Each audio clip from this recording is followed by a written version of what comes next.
There's a halacha in Hilchos Pesach, Siman Tuf Nun Beis, about Kashering Kalim, which one would want to skip perhaps, doesn't seem relevant, but it's really one of the most relevant halachas in this section of the Shulchan Aruch. Shulchan Aruch says, Ein Magilin B'chame Tiveria, that you're not allowed to do a hagalas kalim, right? Something becomes chametz stick, and you want it to become kosher, so you got to dip it in hot water. So there's parts of Chame Tveria, the hot springs of Tveria, which are very hot. But so you'll go there, you're very, very convenient. You don't have to boil any water, you don't have to do anything, you just dip in the Chame Tveria. Make a mikveh right in the spa there, right?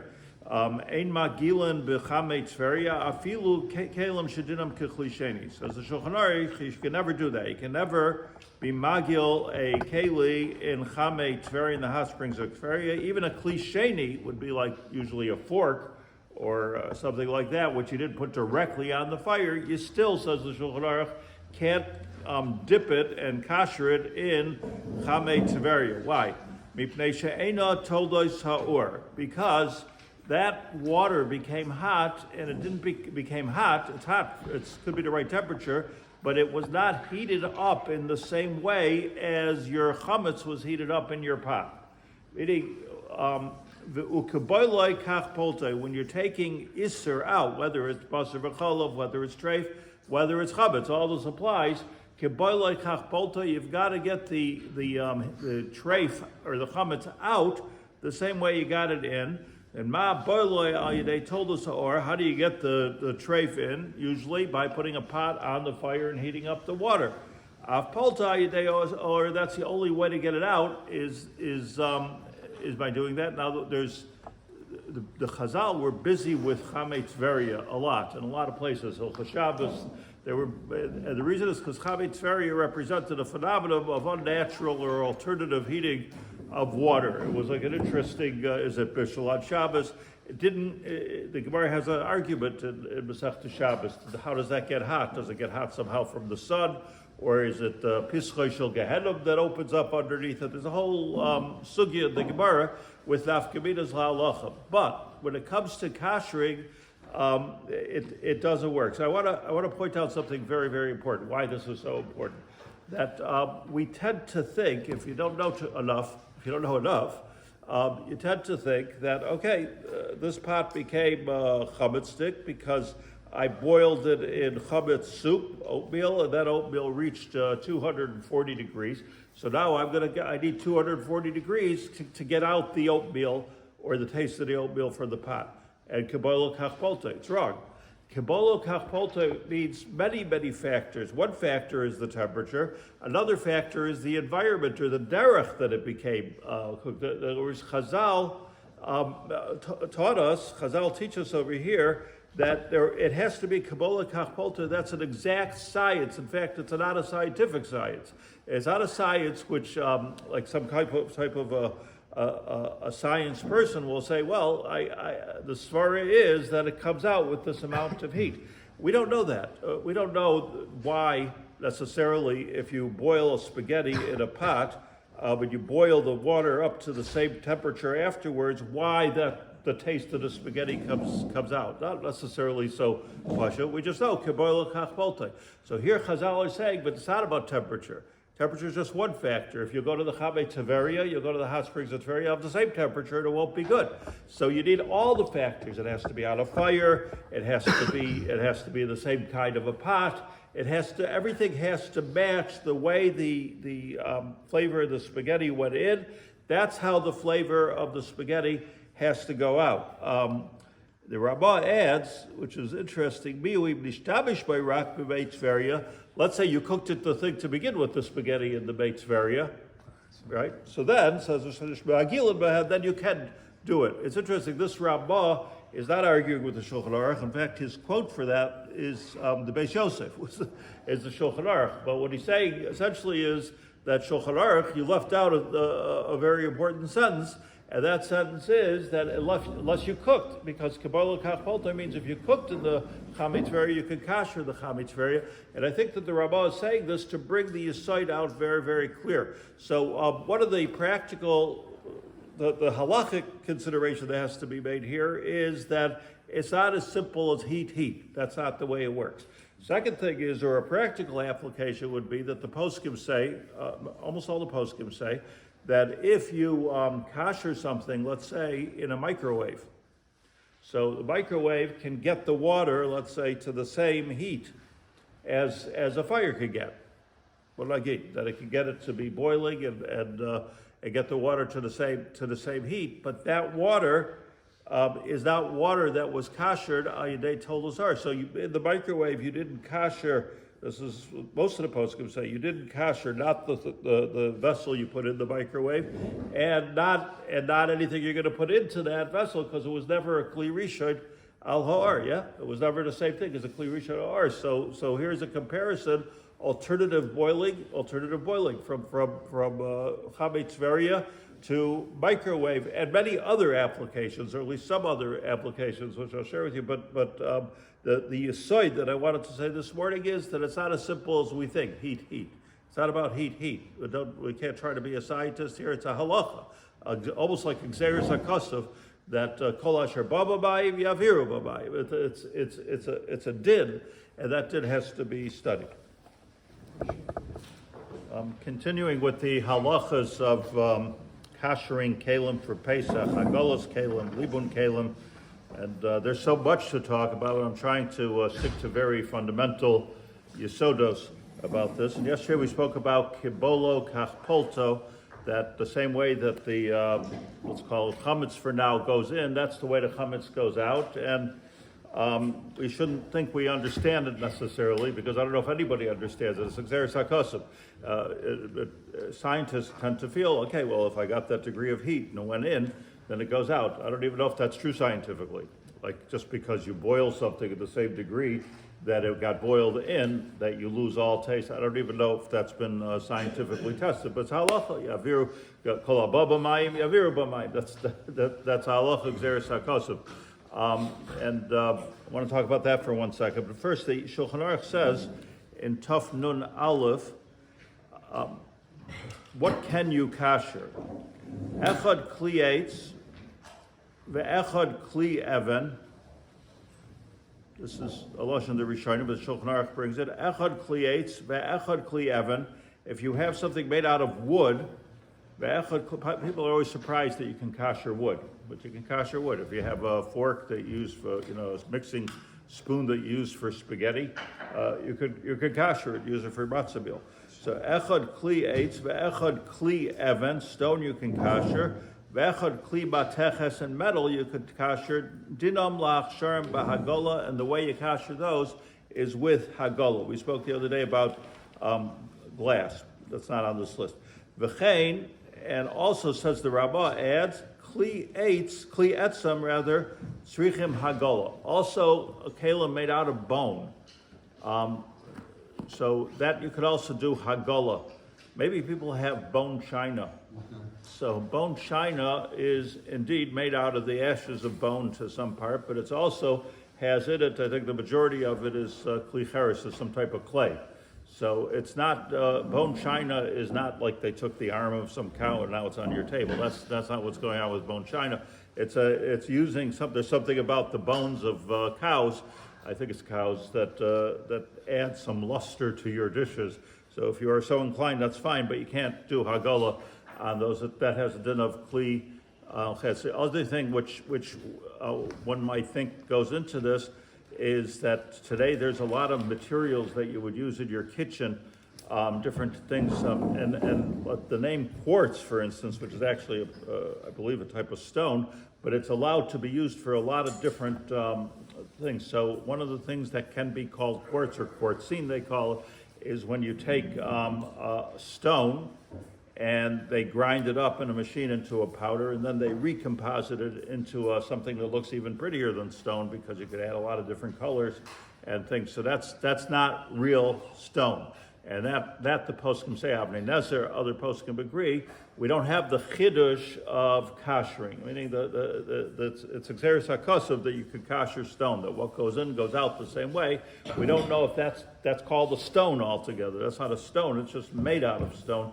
So we don't kosher that. On the other hand, if you have in your kitchen a slab of marble or a slab of granite and you know it's authentic, not a composite or bone, so if you have a bone shayish, so then you can kosher it al yidei hagola. We'll speak at some point of exactly how you do it, but you can kosher it by pouring hot water on top of it from a kli rishon. But one more point about this.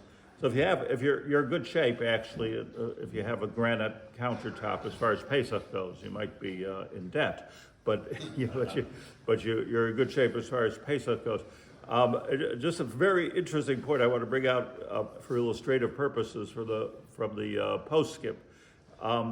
Many people will kosher their counter. As the counter is usually a klisheni, right? People don't cook on their counter. It's not a kli rishon.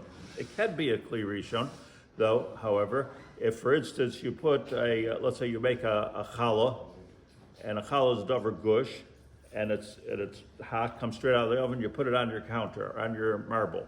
So now you're on your granite slab, and if you'll take it off, you'll see it's wet. So that becomes a davar gush, which remains a kli rishon on your counter with rotev between it, as an example. That's an example of how your counter becomes kli rishon. Same thing would be if you'll take a pot of pasta from the stove.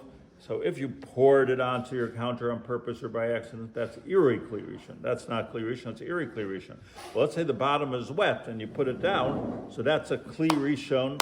That could also be, according to in your Deisim and Peites, a kli rishon. So it is possible, if you're not careful all around, or if you don't have things holding your pots, it is possible, like what are they called, pot holders, pot trays, that is possible of kli rishon. Probably most of it's a klisheni. So how would you kosher it? The correct way to kosher it is what most people would do, is they take a kumkum of water, a tea kettle, and they take the tea kettle to make sure it's boiling, hot, bubbling, and then they go over every inch of the counter.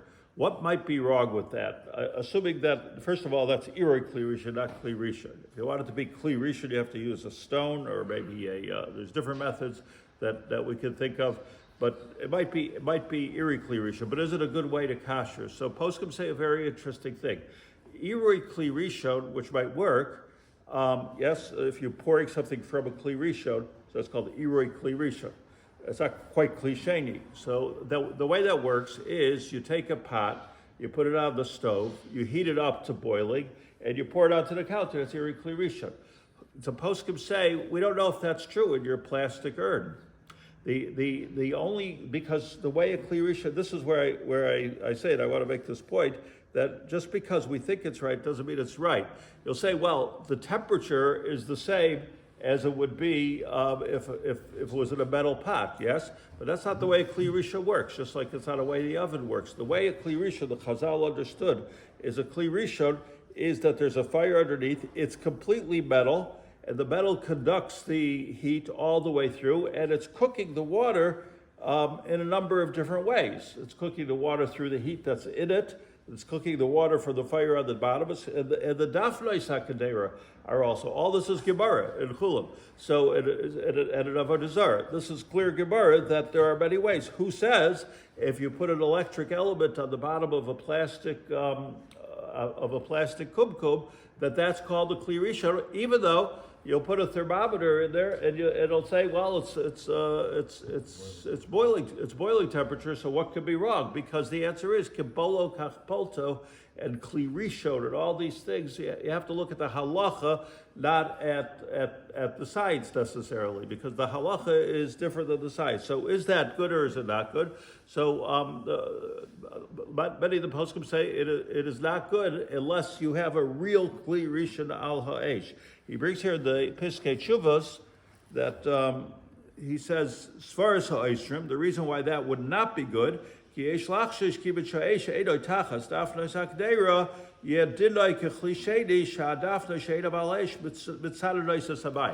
logic.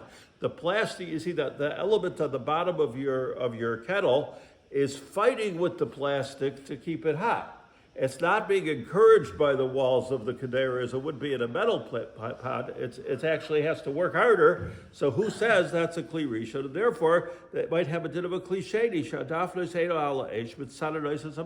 that it's getting cooler every second. Plastic is not the same conductor of heat as metal, right? Obviously. He says, however, we paskin it is good, and he brings here from the Yesodei Yeshurun, I think was a Rav in Toronto, and he says the reason it should be, he thinks it's good, is the mistaver came. It's mistaver that it's good. We see the water is boiling.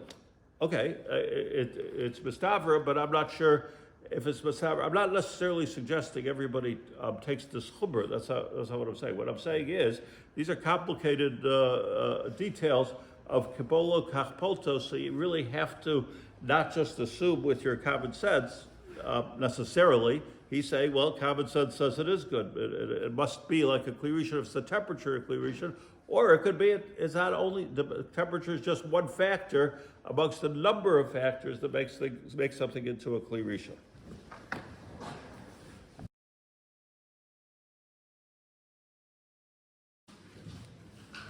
Morning. A lot of times when people ask questions about whether they can use certain kalim for Pesach or not use them for Pesach, so they say, well, I haven't used it, it's been put away for a year. Like 12 months haven't used that, and that seems to always be some type of a halachic formula, haven't used it for a year. People also talk about like they put their knife in the ground, they talk about these things, so is there any basis for that or not? And it's a difficult thing because the rule is that all year round when it comes to kashering things, so it makes a huge difference whether something is a ben yoma or it's not a ben yoma. That's a big difference whether it hasn't been used in 24 hours or it has been used in 24 hours. And Pesach makes a difference. The halacha is you're not allowed to use a keli, even if it's an Edo ben yomo. The ben yomo is not a factor on Pesach. So haven't used it in a day, haven't used it in a week, haven't used it in a month. No difference. What's the difference? So what happens if you don't use it for a year? So the answer is that something does happen. The Chacham Tzvi, which is brought in the Shari Tshuva right here in our Halacha, Chacham Tzvi teaches us that even though we hold that no Saint Tam Lifgam, follow me on this one, even though we hold that no Saint Tam Lifgam is usher on Pesach, means it doesn't make it, that's what happens if you don't use a kli for a day, 2 days, the tam in it for Ipish, it becomes no Saint Tam Lifgam. And we don't use that on Pesach either, so it doesn't, what's the difference? But after 12 months, says the Chacham Tzvi, it's not any longer no Saint Tam Lifgam, it's not no Saint Tam at all. So says the Chacham Tzvi. It loses its ability to exude any type of taste at all. How he knows this, is this a scientific fact or a halachic fact? All I know is he's the first one to say it and the last one to say it. But he said it. The Chacham Tzvi is the Chacham Tzvi, and he says the 12 months it's not no Saint Tam, and therefore it's okay. Shari Tshuva brings that we don't paskin this way. We don't paskin this way, so it was enough to create a rumor where everyone says, I put it away for 12 months, but we don't paskin that way. None of the poskim say that that's okay. However, what the poskim do say is that if there is something,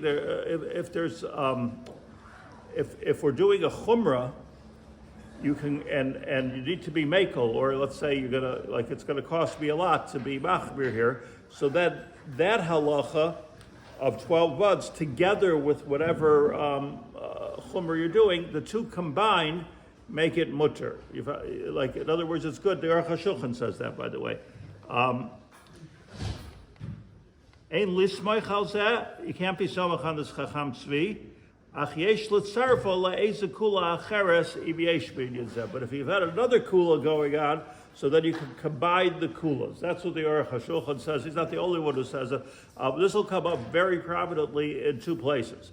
Let's say, we learned yesterday about if you have glassware, and your glassware, so it's an argument here. The Shulchan Aruch is 100% good. The Rambam says the minhag is not to use glassware, which is chametz stick.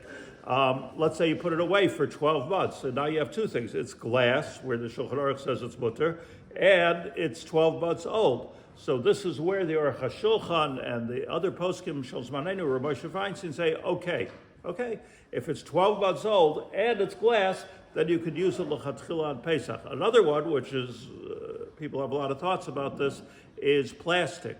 So plastic, big machlekes, what is plastic? What kind of did that is, maybe we'll talk about that separately. But plastic, does it need to be kashered? Can you kasher it? Is it impossible to kasher? Big question, because it's, again, a new material that wasn't around Bisman HaTalmud. So what's the deal with plastic? So some say good, some say bad, some say it can never become treif, and it really depends on the porosity of the plastic. All plastic is not created equal. There's whole tables you can look at as to how porous. It's hard to get a cup of coffee through, let's say, airplane glass, which is a plastic. It's not like it's all necessarily porous. So it's much stronger than glass. But that being said, big machlokas. So we don't kasher plastic for Pesach. Generally speaking, we don't kasher plastic for Pesach. We're machmer like that. But let's say you haven't used that plastic for 12 months. You have a dishwasher, you didn't use it for 12 months. A microwave, you haven't used it for 12 months. Plates, you haven't used for 12 months. Plastic bowl. So all those things, if you combine the two halachas, one is the Chacham Tzvi, that says that Yashad, which is 12 months, is okay, plus another thing that's a chumrah. So if you take the two things, so 2 chumras equals 1 kula. So says the Aruch HaShulchan.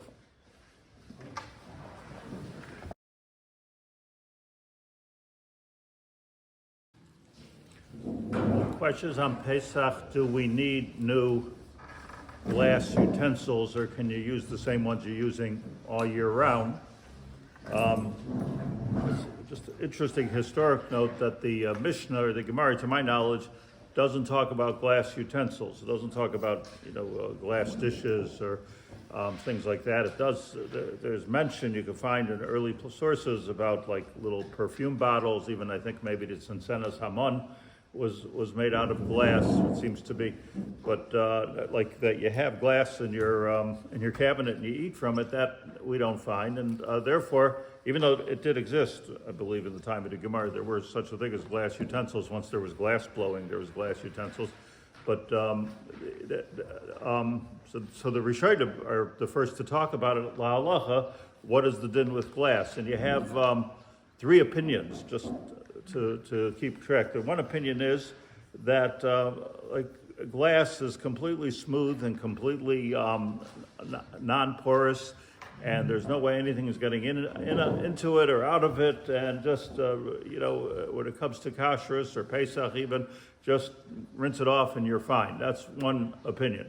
Another opinion is exactly the opposite, that the only precedent we find is Kli Cheres. Kli Cheres comes from the earth, this comes from the earth. That comes maybe from, but they're both earthenware, then maybe that comes more from a clay-like type of thing, but this comes from sand, but it's an earthenware, and therefore, once you use it for hot anything, it stays like that forever. Those are the 2 opinions. And there's a third opinion that it's like metal. So what does it mean it's like metal? That you can take it, and if you've used it for tray for chametz, so you kasher it. You put it in hot water and you kasher it the same way you would a spoon or a pot or a pan. You can just kasher. 3 opinions. How do we paskin? So the Shulchan Aruch in Tuf Nun Aleph, that's Hilchos Pesach, says the following: Klis chuchis, glass vessels, afilu machnisin l'kiyum, even if they're used for long-term storage, which the Shulchan Aruch makes a difference. Like, say you keep your whiskey in there for a year or 2. So it's really had a chance to absorb. Afilu mishtamish ben b'chamin, even if you used it for hot, ein srichin shum hechsher. That's the Shulchan Aruch speaking like Tosfos. She'enam boilim ukeshtiva ubeshtiva ba'alma sagi lahu. They're not bolea anything. Nothing absorbs into them. They're completely non-porous. They stay completely clean. By the way, our glass today is much better than the glass was 100 years ago. 100 years ago, I remember when I was a kid, glass did not look the same as it looked now. It was just not as clear and as salul, the way I remember it. But he says nothing can happen to your glass, so just go ahead and use it on Pesach. Comes the Ramah. And he says, Yesh bachmirin va'omer the kli schluchas afilu agola loy mahanin lahu. But what about the Rishonim that say that nothing works for them? That's called kli cheres. Why are you being so bakel? He says to the Shulchan Aruch, v'chein haminig ba'ashkenaz. And therefore in Ashkenaz, that's us, v'chein haminig ba'ashkenaz, we don't kasher or wash, or we don't use glass. In other words, just like we give it a same din as kli cheres, except that the difference is that b'di'evet, like if it's going to be a hefsed beruba, the Rabbah goes out and say, you're going to lose a lot of money, you don't have any other plates, so then you can rely on the Tosfos that says that nothing is absorbed into it. So you have like an argument, mina kotze la kotze, it doesn't need anything, nothing helps it, and b'di'evet you kasher it. That's what the Rabbah says. B'di'evet, if you're stuck, you kasher it. And that should be our halacha. So therefore, you need, if you have glass plates or glasses to drink, or drinking glasses, even if you never used it for hot, so presumably you need new ones for Pesach. You don't use, that's the minhag. Ashkenaz is not to use the same glass, very similar as other keilim, which we'll learn about. Just an interesting ha'ara that this is in Hilchos Pesach. In Yeridea, so Yeridea Kuf Lamed Hey, which is where the halachas of kashering vessels are all the time, from kosher to treif to kosher rather, yayin nesech, all the different cases of Kuf Lamed Hey in Yeridea. There the Mechaber says exactly the same thing as he says here. He says that kli schluchas, nothing can happen to it, don't worry about it. You don't have to, just doesn't need anything, just give it a rinse out. And there, the Rabbah doesn't bother him. The Rabbah doesn't say anything. The Rabbah just doesn't say, but the minhag Ashkenaz is to kasher it or not to kasher it, or it doesn't say anything. He just leaves the Mechaber as it is. So from here we can learn, there's so many details to this, but I want to say Yisoid, that on Hilchos Pesach, we don't use glass. That was used all year round. And when it comes to Basar B'chalav, then we do use glass all year round, and that's the big difference. There should be no confusion. According to the Rabbah, according to the Mechaber, same thing all the time, but according to the Rabbah, which is our minhag, we make a distinction between Pesach. The Rabbah made a distinction between Pesach and all year round.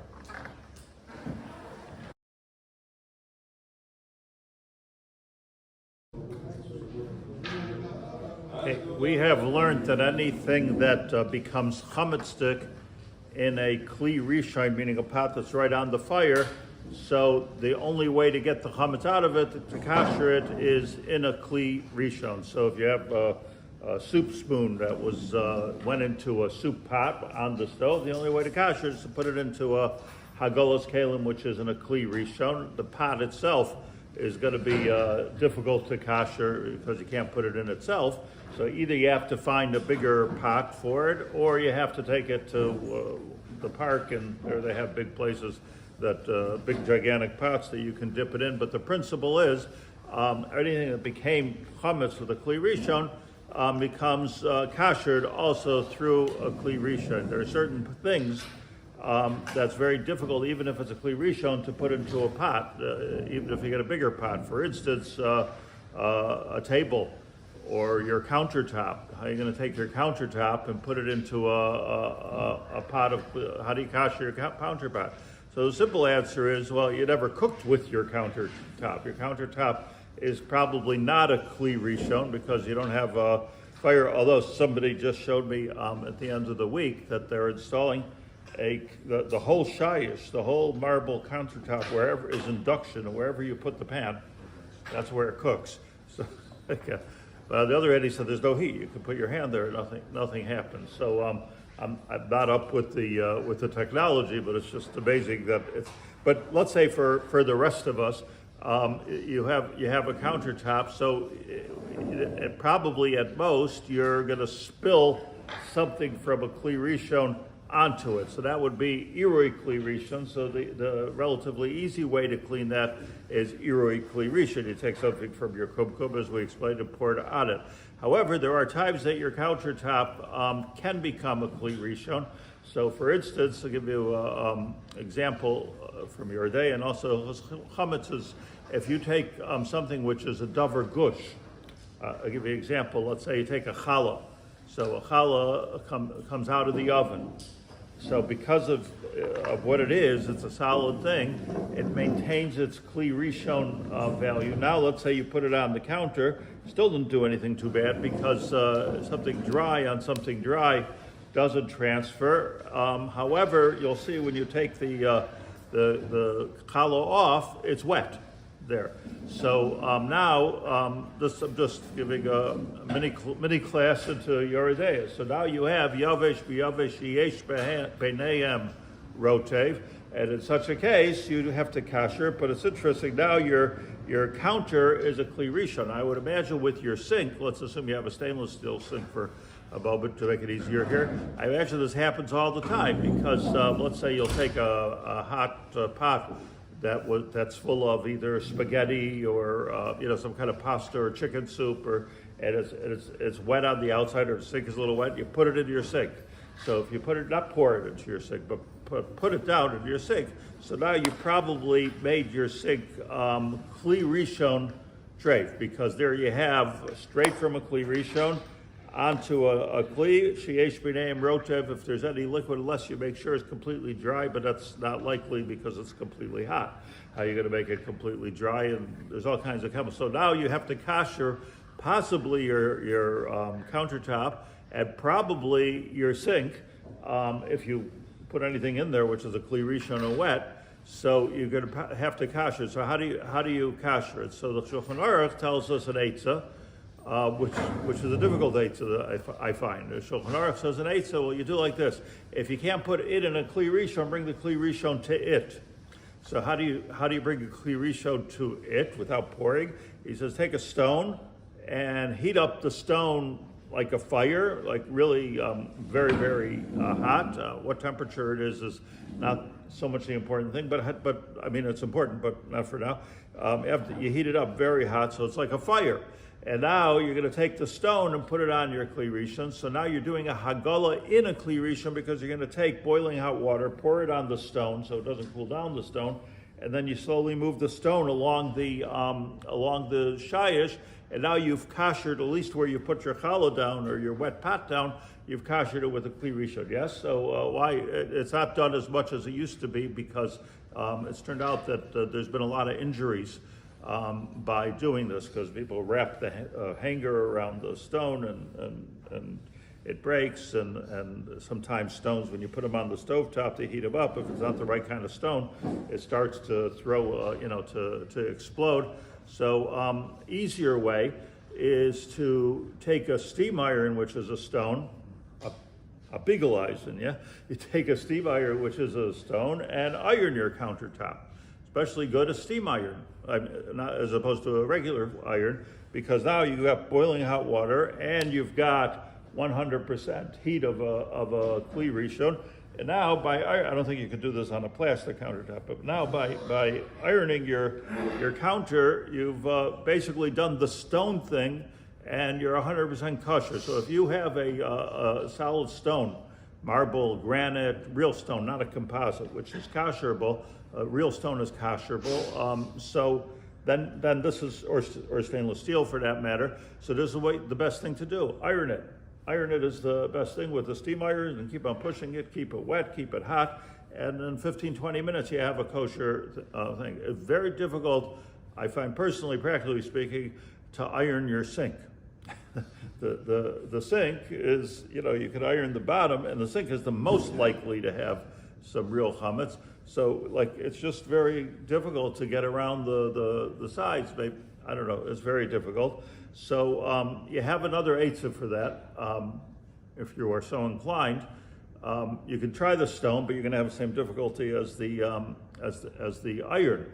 But what you can do is fill it up with water from a Kli Rishon, like straight from a Kli Rishon. So you pour it in, so now you have Kli Rishon, and then heat it up in the sink. How do you heat it up in the sink? So there's two easy ways. Number one is you take an immersion heater and you hold it there, and the water in the sink boils. So now you have your sink has become a Kli Rishon, and it's kosher. You have to clean it first, by the way, but then it's kosher.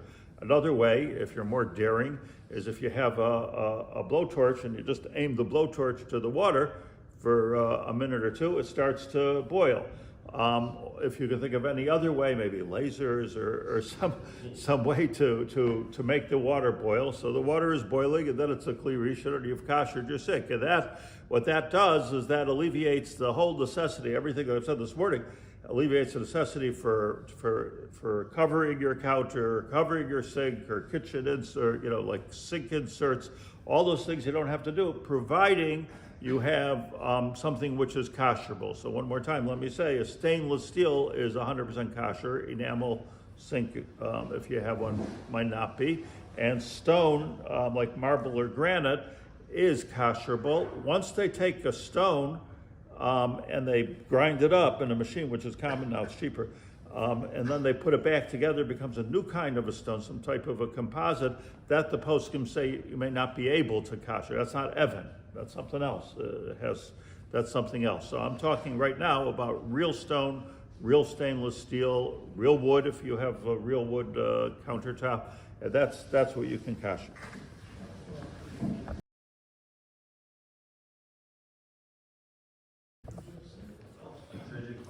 Just a very brief addition in Hilchos Pesach. We were talking about kashering the counters and kashering the sink and kashering the stovetop. Question is, if one kashers, let's say their shelves, their countertop, do they still have to cover it? Or you could ask the question the other way: if you cover it, do you still need to kasher it? So there are those people that do both, and if that's what you want to do, you can do it. I want to point out what the halacha is. What's often pointed to is the Mishnah Berurah Tuf Nun Aleph Siv Kuf Tez Vav, and here he says that Yeshakasvu, there are those that write that even after you kasher it, you've kashered your let's say your countertop, or more complicated is your sink. Shetzarech laniach aleim od mappa odavar acher achoitzeitz. You have to put still something on top of it even after you kasher it. Shema nidbak, what's the reason? Shema nidbak bo'adayin od chametz ba'ayin, because maybe you didn't get all the actual chametz. We're not talking about blio. We're talking about actual chametz left. And what's going to happen is that's going to get wet, and it's going to get hot, and it's going to go into your pot and make things trace. So the Mishnah Berurah says, and this is often quoted, that you should put something on top of it after you kasher it. Now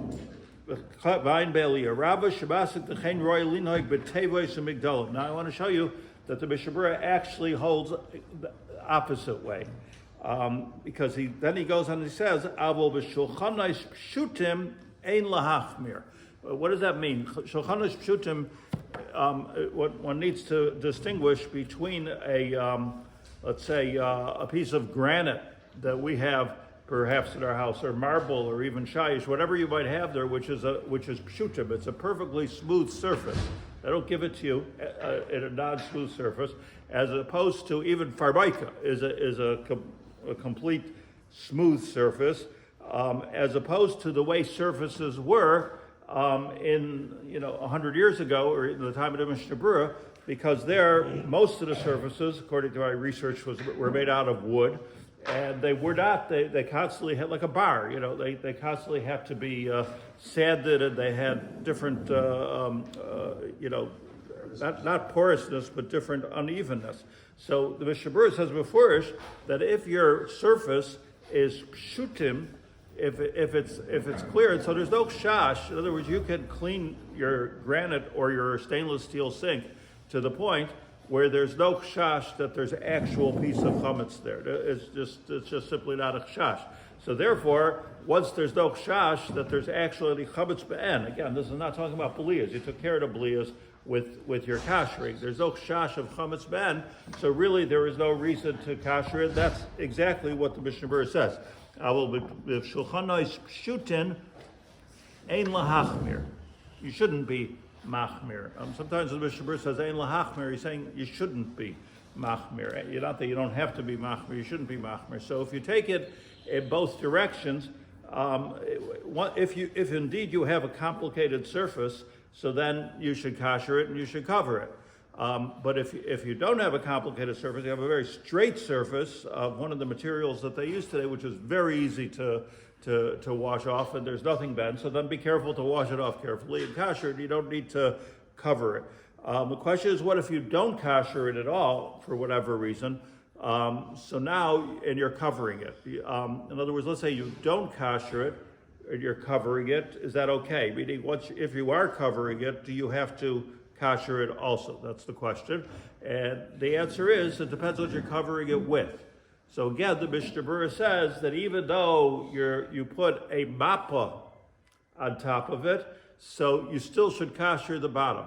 What's a mappa? A mappa is a tablecloth. If you put a tablecloth on your counter, and remember their kitchens probably look a little bit different than ours, if you put a countertop on your counter, so he says you should still kasher it. Why? The Mishnah Berurah explains, because there's a weave in the tablecloth, and the chametz can come through that weave. However, what he does not talk about right here is, let's say you cover it with aluminum foil. So aluminum foil, anything that's be'en is not going to come through. Let's say you cover it with the thick plastic that they sell in the hardware store. It's not, be'en is not going to come through. We're not talking about blias, but actual chametz is not going to come through. So where the Mishnah Berurah says you should be machmir to kasher it, even though you're covering it, he's not talking about where you're covering with aluminum foil or with plastic. He's talking about you're covering it, he says before, with a mappa. And if you look in the Rav Shulchan Aruch, he says, Aval hamachasa. He doesn't talk about aluminum foil. I don't know the history of aluminum foil, but what he does say is, if you're covering it with a thin piece of steel, if that's what you do, then you don't have to kasher it underneath. So in our case, anybody who wants to be machmer is allowed. But in our cases, in most of our cases, it seems to me, what you have to do if you have a kasherable counter is clean it very well and kasher, and then you can leave it. Or if you or your wife are not so inclined as to just leave it without covering it, so then cover it, then you don't have to kasher, clean it and cover it. Doing both is extra chumash. Please join us for the shir at 9:50. Continuing with Hilchos Pesach Hachsharas Kelim, Kaf Nun Aleph. It's important to understand that before there were thermometers, there were colors. For the regular person, how did you know if something was hot enough? You looked at what color it became. So hence we have terms like red hot or blue tempered or libun. So libun is a color, or it's white. Libun means white. So it doesn't refer to a temperature per se. It refers to a color, l'laben, a color that someone gets when you know it's hot enough. And some kalim, in order to kasher them, need libun. So the rule is this, that anything, which says in the Chumash, anything which became chametz, we're talking about chametz, let's stick to chametz, but anything became chametzdik in water, meaning you made pasta, but there was water there as a medium for the heat. So anything that became chametz with hot water involved, that's how it cooked. So the way you kasher it is with water, kibolo kach polta. If it became chametz or treif or whatever it might be by heat, so then you have to kasher it with heat. And in the words of the Gemara, requires libun. What does it mean that it became chametz with heat? It means that there was no water involved in the process, not even any oil, significant amount of oil involved in the process. It was a dry process. So something which was a dry process, the only way to kasher it is by, you don't have, the water is a bit cooler than libun, now than heat. So if you would sort of take a frying pan, let's say, and that we use oil in it, makes it sometimes into bishul. But let's say you would just fry something straight on the frying pan, that would be considered heat. The oven, your oven at home is considered heating it, cooking the item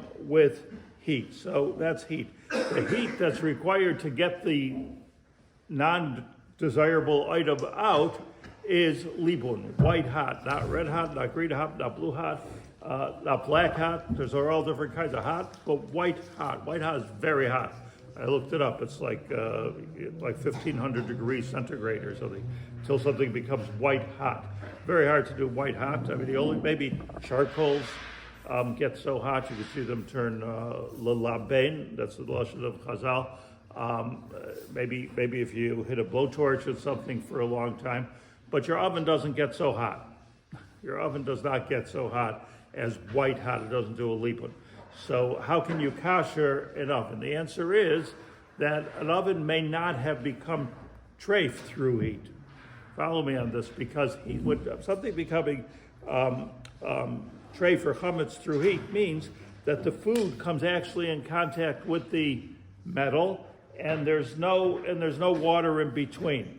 So like I said, like a frying pan type of a situation. So in the olden days when they had ovens, and we were talking last night that I don't think we have all the ovens of the Gemara Kimat don't exist today, at least not in our homes. So it's like not really an oven. You can't look at oven and say it's the same halacha unless you own a pizza shop or something like that. It's not a real oven. And the big difference is this. The big difference is the food doesn't touch the oven in our cases. Either you put the food in a pot or even on a rack, but b'derech klal, maybe in a broiler, it's a different thing, but b'derech klal, in an oven, the food does not touch the oven. I'm talking about a home oven. I'm not talking about a barbecue outside. That might be different. A lot of things might be different. So therefore, says the Ramah, if the food doesn't actually come in contact with it, so it's not really an oven, so therefore you don't really need libun, which is this extraordinary high temperature in order to make it kosher. You don't need it. What do you need? You need hagolah. Okay, so how do you do hagolah on an oven? You can take your oven and put it into a big pot of water. Impossible. So comes the Rabbah and he teaches us a new thing. In such a case, sagi belibun kal. New idea. A libun kal. That means a compromised libun. It's called libun, but it doesn't really turn white. It works like a hagala works. And what does that mean?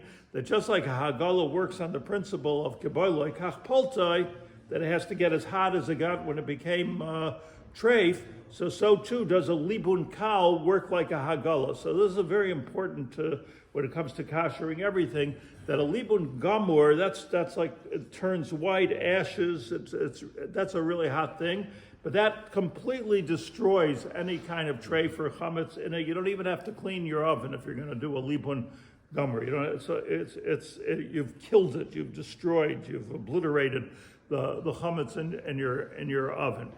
Libun kal is a dry way of doing a hagala. So, except without the water. That's the Rabbah's chiddush, a libun kal. For that, you have to get to the temperature that you got to. So let's say you would cook on 200 degrees centigrade. That's your regular cooking, let's say 250. So that's how hot it has to get. We could talk about exactly how to kasher the oven tomorrow, but the principle is what we're not doing a libun on our ovens. You're doing a libun kal, as the Ramah says, and that has a same din as hagala, and therefore, by the way, you have to clean it. Just like hagala, you have to clean the pot before you dip it into the water. Same thing in oven. If you're not doing a libun gamur, you're doing a libun kal, which libun kal equals hagala, so now you have to clean it, because in order for a hagala or a libun kal to work, it has to be it has to be 100% clean. Yesterday we spoke about the principles behind kashering in general and specifically kashering an oven, and I'd just like to take 2-3 minutes now and the practical process of kashering an oven. Now, I'm talking about an oven which you probably have in your house. I'm not talking about if you're kashering a pizza shop or a matzah bakery or barbecue even. I'm talking about a standard oven, be it electric or gas, that you have in your house. How do you kasher it? And I've accumulated for you all the chumras, so you don't have to worry about anything. This is you're being yotze everything. Number one, the basic principle, let me just review, is that we don't do a libun gamur on an oven. A libun gomer would mean that in Shulchan Aruch times you would fill the whole oven up with hot coals and let it do get everything so hot that hotter than you could ever get it with any kind of an adjustment, and that would be the way to destroy any food value in the oven. I say destroy very carefully. It's not getting it out. It's not keboiloi kach boltoi. It's obliteration. It's destruction of the chametz or the treif which is in it. You only have to do that if the food actually touches the chametz. Let's talk about touches the walls of the oven, as it does, for instance, in a pizza oven. In a pizza oven, the dough actually is on the floor of the oven, and that would require, you know what they do, if they take a chametz oven and they use it for matzah, they actually rebuild, I think with cement or whatever they use, a new floor to the oven. They don't even kasher, they rebuild the whole thing not to have a chash chametz. In our case, we don't put food, most of us don't put food on the walls or the floor of the oven. If you do, this does not apply to you. I mean, if you actually put food on the floor of the oven, what I'm going to say doesn't apply. Also, most people, I don't know what most people do, I haven't done a poll, but I know many people, when they make a challah, they put it on a challah tray of some sort, aluminum foil, something, they put it on. If you put it right on the rack, if you put the challah right on the rack, so then that rack does not apply to what I'm talking about now, because that's your pizza oven. Then you're putting the challah right on the rack. So then for the process I'm mentioning, you take the racks out, and we'll deal with that at a different time. But we're talking about what I think is the typical case of something in a pot, chametz in a pot, a roast, spaghetti, whatever you put in your pots, and putting it into the oven. That needs a libun kal, which is similar to hagala. That works with the principle not of destroying the chametz, but rather getting the chametz to come out of the pores of the oven. Is a different principle, and that's the principle we're going to work with right now. Because you're not destroying the oven, number one, destroying the chametz in the oven, you're rather being polated. Number one, you can't do so within 24 hours of using it for chametz. Anything chametz stick, anything that's not Pesach stick, you have to wait 24 hours. Why do you have to wait 24 hours? Because during 24 hours, it's the taste is good. After 24 hours, it's noisein tam lufgam. You've turned the whole thing into a drabanan. After 24 hours, things don't taste good. After 24 hours, so we don't kasher during the first 24 hours. You can if you were doing a libud gabor, but you can't if you're doing a libud kal, which is what we're describing. Number two, because it's a libud kal, we clean the oven. So if it would be a libud gamor, you're doing a real libun on it, then you don't have to clean the oven. Why? Because you're destroying the chametz. What are you going to clean it for when you're going to destroy it? It's double work. But over here, where you're trying to get it to come out, or you're getting it out through the heat, as Chazal told us you could do, there you have to clean the oven and make sure clean. But definition of clean is that you, when you rub your hand against the walls of the oven. Do this when it's cold. You don't do it. You rub your hands against the wall of the oven with your eyes closed. You don't feel any kind of dirt. That's the definition of clean. You have a smooth surface. If there's a stain on there, it doesn't make a difference. It's not yesh, not mamashus. So mamashus means that you could feel it like this. You could feel it as you're rubbing your hand against it. Number three, chumrah. You wait 24 hours. You clean it. You clean it with something or spray it somehow with something which is poison. Why? Because in case there's food value in it, you've destroyed it. So I don't remember what it's called here. Easy off in America. What's it called here? Yeah. So again, you're careful how you use that stuff, but that would work. In fact, you don't have to be so like Windex also works. It's also, you're not going to drink Windex. Windex also passels the value of the. It doesn't really have to be like oven cleaner and acid and a big balagan going on. You could just use something which is, as opposed to dishwashing soap, which is edible. That has to be edible by law. But take something which is not edible, and you could do that. And then you do the libun kal. Again, if you have put challahs or something else right on the trays, then the trays don't apply to this. Take it out. Take the trays out. We're talking about the oven itself. You do a libun kal, which means you turn the oven on to its highest degree. Let it preheat. While it's heating up, this does not count as time. The clock is not ticking while it's preheating. So it would have to, you know your oven. So it has to go until either some kind of light goes on or you know it's reached the 200 degrees centigrade, which is typical for cooking. So I think 220, something like that is typical for cooking. Or if you have an American thing, 350 degrees, standard cooking, 400 degrees, that's a lot. So you let it preheat, and now your kashering begins. So now you have to wait. Interesting. Here the poskim say different shiur.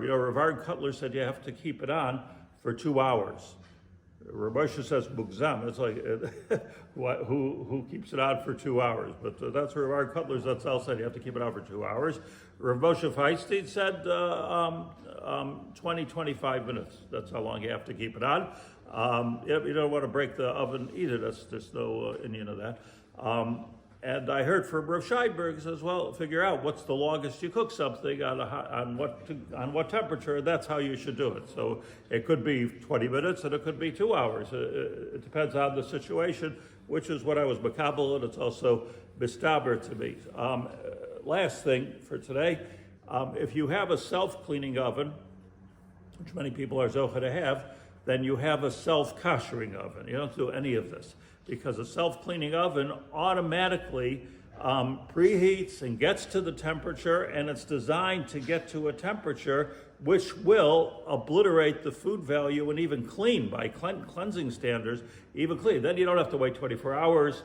If you have a self-cleaning oven, you don't have to clean it first. You don't have to do it. And you can probably even leave the racks in there because what happens is, probably, according to what I'm seeing in most poskim, it's hard to understand, but probably self-cleaning is a libun gomer.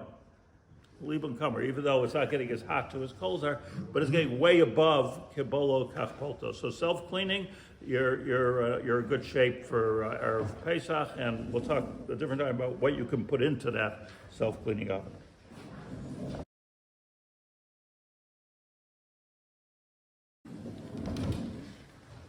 Continuing on our kashering of the kitchen for Pesach, so there are the grates that go over the fire on a stovetop. I'm not talking now about induction or really even electric. I'm talking about if you have a gas fire and the fire, on top of the fire you have these black grates.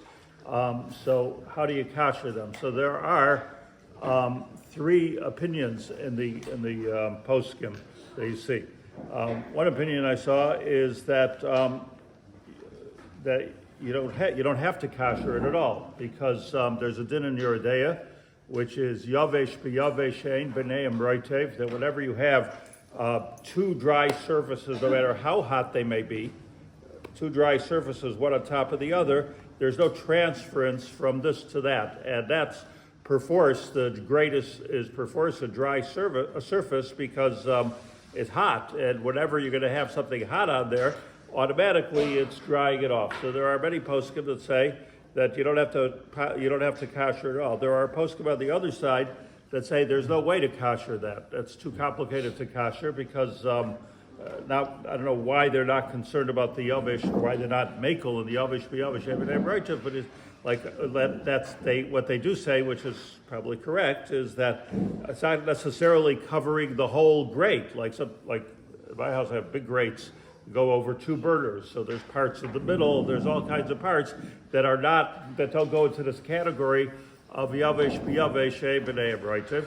So there are those that say you have to leave it alone. You could just leave it alone. There's those that say that you have to do a libun gomer on it, and the easiest way to do that perhaps would be to put it in a self-cleaning oven if it's available to you, or else I'll give you another way in a minute. And there are those that say that it needs a libun kal. So libun kal would mean that you just turn on the stove for a few minutes and let it kasher. Now the Shulchan Aruch in Tuf Nun Aleph says the following: the Ramah, Chatzuva tzarech libun. A chatzuva needs libun. What is a chatzuva tzarech libun? What is a chatzuva? So a chatzuva comes from the word yatziv, a tripod. A chatzuva is a tripod. The Mishnah Berurah says, "Ukli sheyesh lo sholosh raglayim." It's a kli that has three. So what we're talking about is something like this here, which is, except that it has a stand for a pot, and then underneath it is a flame. So when we're thinking about a cooking situation of a couple hundred years ago, what we're talking about is a regular fire. Not you don't just turn on the gas. A regular fire. Now, how do you heat up the pot on that fire? So if you're making a campfire, you put it on the logs. But if you're sophisticated, you have a chatzuva, and the chatzuva is there holding up the pot. So what's the halacha? So the Rabbah says, Hilchos Pesach, chatzuva tzarech libun. That chatzuva, it's a metal tripod, that needs libun. So the Mishnah Berurah says as follows. Hukli, what's a chatzuva? Hukli sheyesh lo sholosh regolim, or raglayim rather, umamidim oleha kedera machvas v'tanur ala kol hashana. As I just explained, it's very similar to the grates on our stove, isn't that? A very similar situation. And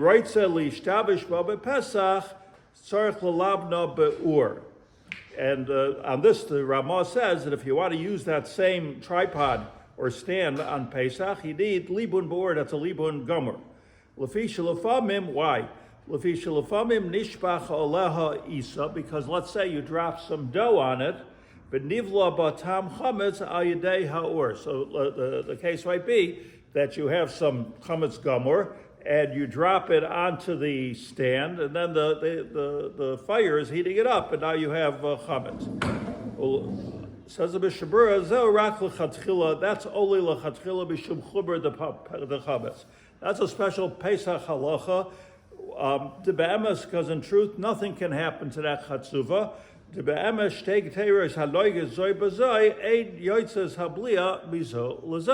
Because once you have, as I explained, and this is in Siman Pei Tes in your day, and Siman Nun Ches in your day, over and over again, you actually have the cloud that you need wet, rotav, you need between two things. This is fire. There's no rotav here, so there's no way that it can become treif or chametz to begin with. So I missed that one. Siv Zayin. And even if you'll say some chametz pasta fell on it, kfar nisraf, it was burnt. As it absorbed, it burnt. So comes the Mishnah Berurah, and he says hachra that this is really a chumrah that only should be on Pesach.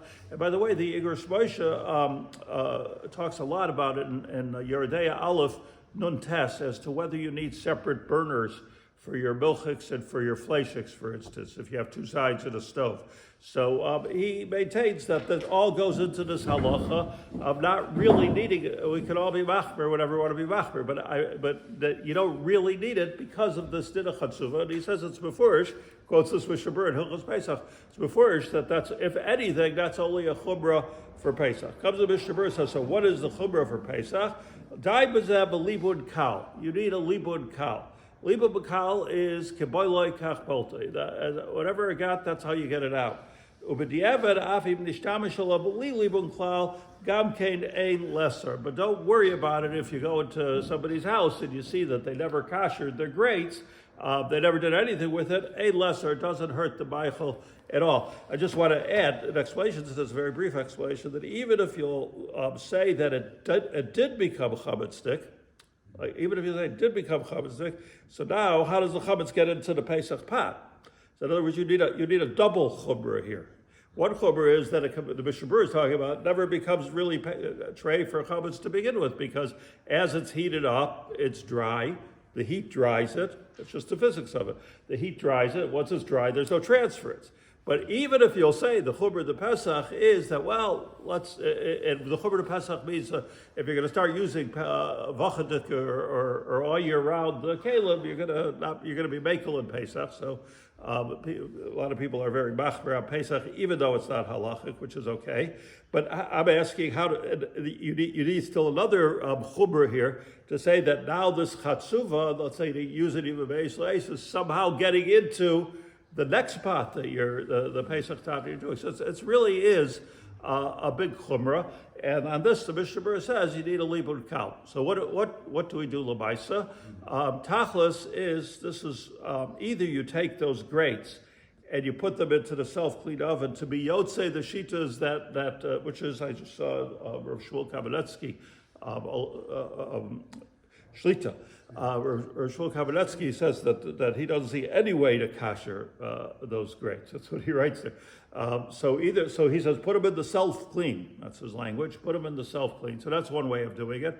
I think what the best way to do it if you don't have a self-clean situation is to take a blech of some sort, which simply means you go to the store and you buy thick aluminum foil. They have like a very thick grade aluminum foil. You could actually, if you wanted to, you could cover your counters with that. It'll last a week. It's not like the aluminum foil.